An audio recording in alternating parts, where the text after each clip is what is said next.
Parinas. Asan po siya? Wala rito. Absent si President. Absent. President Hermana Ismelia Parinas. Vice President Hermano Eduardo Santiago. Secretary Hermana Tessie Dagdag. Tignan nyo yung mga absent, mumultahin natin mamaya. Treasurer Hermana Jutilin Buduan. Chef kong natin Auditor yan. Thank you. Hermana Brigida Figuracion.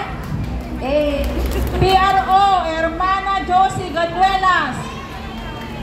Our beloved inspectors, Hermana Susan A. Ramos. Hermana Margie Blanco. Hermana Jeanette Domingo. Wala sila. Sinong absent? Janet. Guardians Hermana Susan Aldesa. Wala pa. Hermana Daisilyn Asprit. Andon, talikod ng choir.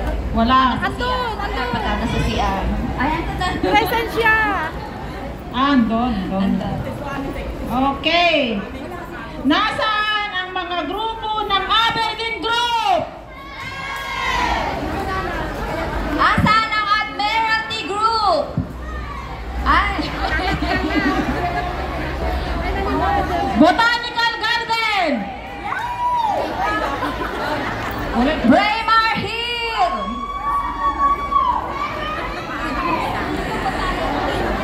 Nasaan ang mga taga Broadwood Group?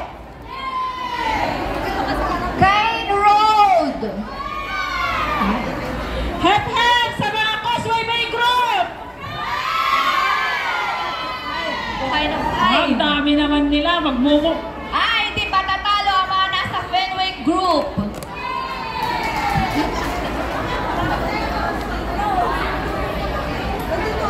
Fortress Hill Group. HKU Group. Ay, lalong hindi pa patalo ang mga taga Colon City. Ay, talo sila. Colon City. Ay, ito. Di patatalo ang mga nasa Macau 1. Oh. Macau 1. Wala si hermano niyan. Macau 2. Macau 3. Oh. Nasaan na mga taga Ocean Park? Fokpolam. Ay, nandun sila, nandun. Alay. Sino? Ay, eto. Hindi rin patatalo ito. Queensway Group. Kayo na. Shatin Group. Ah, wala na yata yung Shatin. Saying Pon. Okay. Xiao K1. Siyang K1 2. Ah, ito. Sigurado madami sila rito. Sino Plaza. Ay, naka-uniform. O ito, hindi matatalbugan to. Saturday Group. Wala?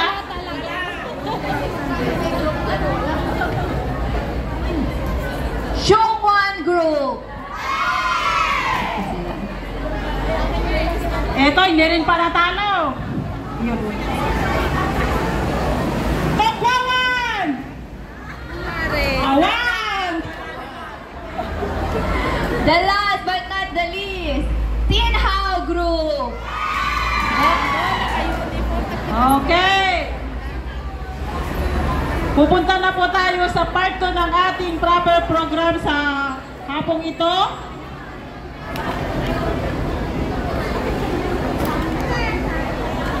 Ayan, good afternoon po sa lahat. Siguro mas maigi kung makinig po tayo dito sa harap dahil mag-start na po yung ating programa. May I call on Hermana Rosalie Daguro to lead the opening prayer.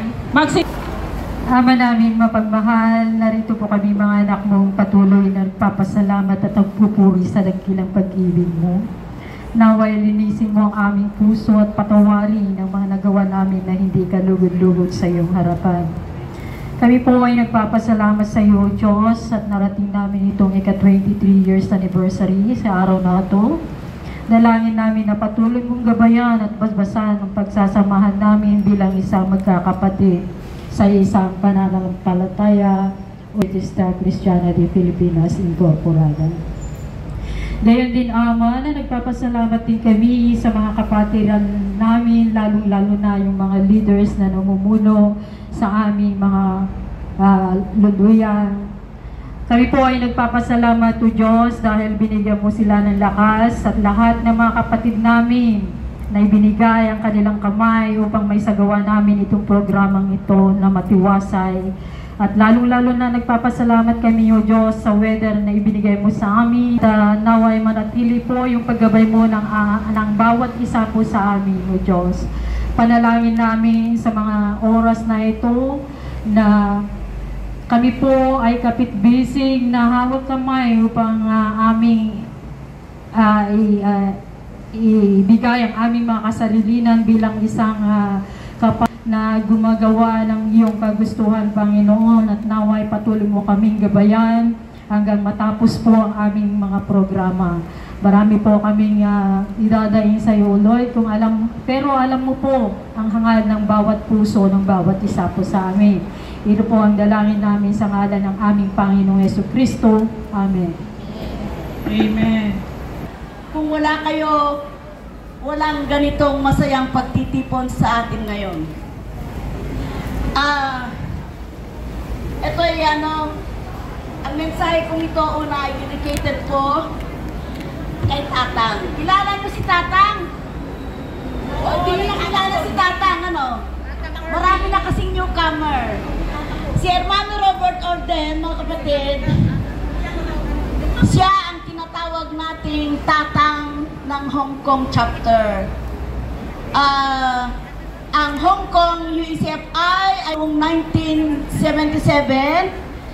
pero saka lang tayo na-affiliate sa Sentro General noong 2002. Si Manong Robert Orden, kung tawagin namin ay Tatang, sa tuwing nagsasalita sa mga general occasions, lagi niyang sinasabi ang ilaw ng mga alitaptap. Kung iisa o kung iilan lamang ang mga alitaptap, ang kanilang ilaw na taglay ay hindi sapat na magbigay ng tanglaw. Subalit kung nagkakaisa ang mga alitaptap, buong punong kahoy ay nagliliwanag dahil sa kanilang ilaw. Sa katagang lagi niyang sinasabi, sa tuwing may anniversary, local anniversaries, lagi niyang sinasabi na, mahalin niyo naman ako. Nagsusumamo na siya ay mahalin namin. Ibig sabihin, habang binubuo niya ang Hong Kong chapter affiliated to foreign-based regional committee, marami siyang pinagdaanan emotionally and mentally. Maraming pinagdaanan ang mga naunang administrasyon, mga kapatid. At maraming salamat sa mga unang administrasyon. Kung hindi sila ang nagpasimula, hindi tayo ngayon naririto. So si Tatang Robert, kasama na rin si Hermana Elena Flores, siya ang first chapter secretary na kita ko, nasaksihan ko kung paano kami minumura ng mga nauna. Ibig sabihin, mas mababait ang mga local president ngayon. Talaga, mas mabait kayo ngayon, mga kapatid. Kaya pagpatuloy ninyo yung kabaitan na yan, samahan nyo na rin ang kabutihan. Mas maganda. Kasi kung laging mabait na walang mabuti, hindi rin pwede. Kaya yung katagang sinasabi niya na mahalin nyo naman ako, bagamat hindi niya nararamdaman personally, sa ating pagkakaisa ngayon, nararamdaman niya na minahal natin siya sa pamamagitan ng ating gawa, ng ating pagpapatuloy sa kanilang sinimulan. Ako naman bilang hinirang, sasabihin kong hinirang ng Diyos, dahil hindi nyo ako ibinoto. Hindi ninyo ako pinili, mga kapatid. Dahil pinahintulutan ng Diyos na nung eleksyon, wala akong kalaban. Wala. Kasi ang mga tao, sa panlabas na inyo sila nakatingin. Pero alam ko sa puso, alam ng Diyos siguro naman yung laman ng puso ko na nung nakita ko yung hirap ng mga naunang administrasyon, hindi ko pinangako. Pero sinabi ko, hindi ko hahayaang ma-divide ang Hong Kong chapter. So sana, sa darating na sa susunod na administrasyon, mga kapatid, pagmalasakitan ninyo ang samahang Hong Kong chapter dahil marami po ang naghirap para mabuo ito. Ngayon naman, mga kapatid, bilang napahintulutan na mamuno sa inyo, hindi ko hinihiling na mahalin ninyo ako. Punong-puno na ako ng pagmamahal. Dahil alam ko ang mahal na mahal ako ni Lord. Mahal ako ng pamilya ko, mahal ako ng mga tapat kong kaibigan na kahit punong-puno ako ng tinik, lagi po nandyan sila. Hindi ako hinuhusgahan sa aking panlabas na kaanyuan. Ang masasabi ko lang sa inyong lahat, mga kapatid, trust me. Ibigay nyo lang yung tiwala nyo sa akin, yung tiwala nyo sa mga administrative committee, because we are best. At kung ano man ang hindi namin magawa, mga kapatid, sana'y maunawaan nyo na kami tao lamang, nagkukulang din ng karunungan at kaalaman. Naway pagmalasakitan natin ng totoo ang pamilyang Hong Kong chapter. Kung may problema kayo, mga kapatid, huwag ninyo pong dalhin sa social media. Nandito kami, mga magulang ninyo, bilang kayo'y mga anak, handa po kaming makinig. Kung meron kayong mga bagay na hindi naiintindihan, dahil kung ang problema ninyo ay dadalhin nyo sa social media, ilalabas nyo sa loob ng Hong Kong chapter, mukha ninyo, mukha nating lahat.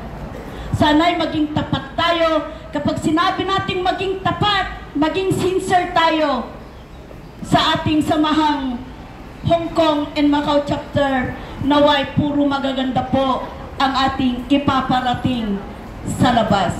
Sana'y puro magaganda po ang ilagay natin sa social media, hindi yung mga bagay na nakakasira po sa ating pamilya. Naway, mga kapatid, yung sinabi ni Manong Robert na mahalin nyo ako kasabay nung taglayin ninyo ang bunga ng Espiritu.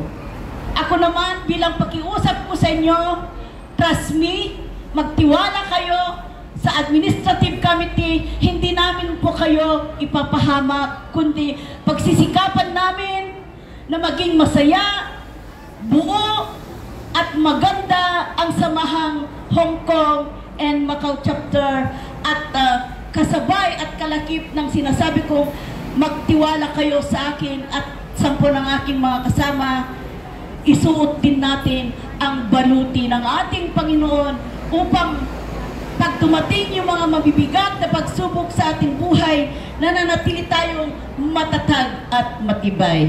And lastly, mga kapatid, napakaganda po yung regalo ng ating Panginoon. Since January, inaayos ko na po yung Certificate of Registration from Police. Marami akong nakausap, marami akong kinausap, nagsusumama ako na kung pwede nga lang pahiram po ng address.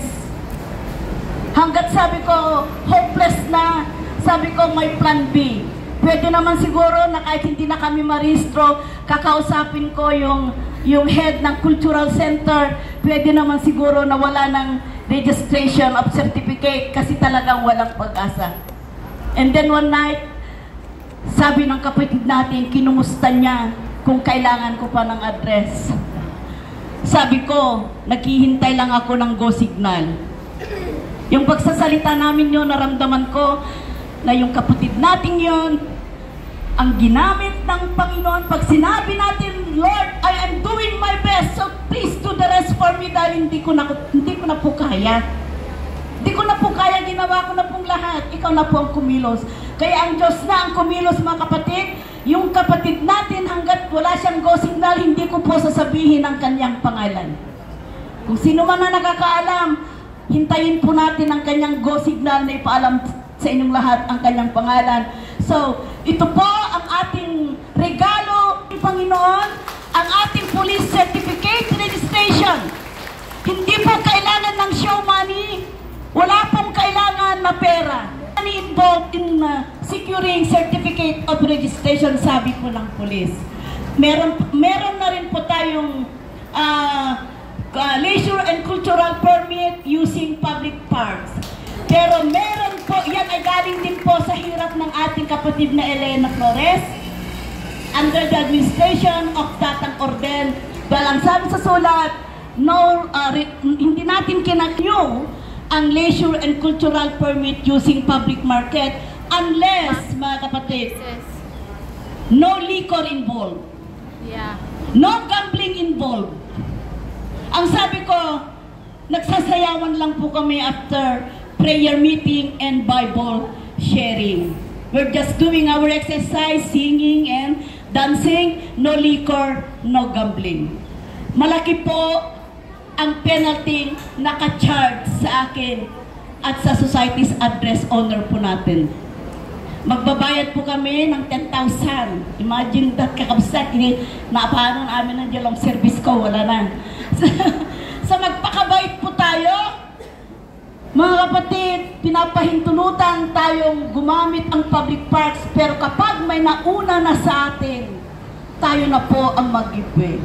Huwag natin sinasabi na may permit kami, umalis kayo, gulo na. Unless na walang trouble, hindi na i-involve ang UECFI name sa record.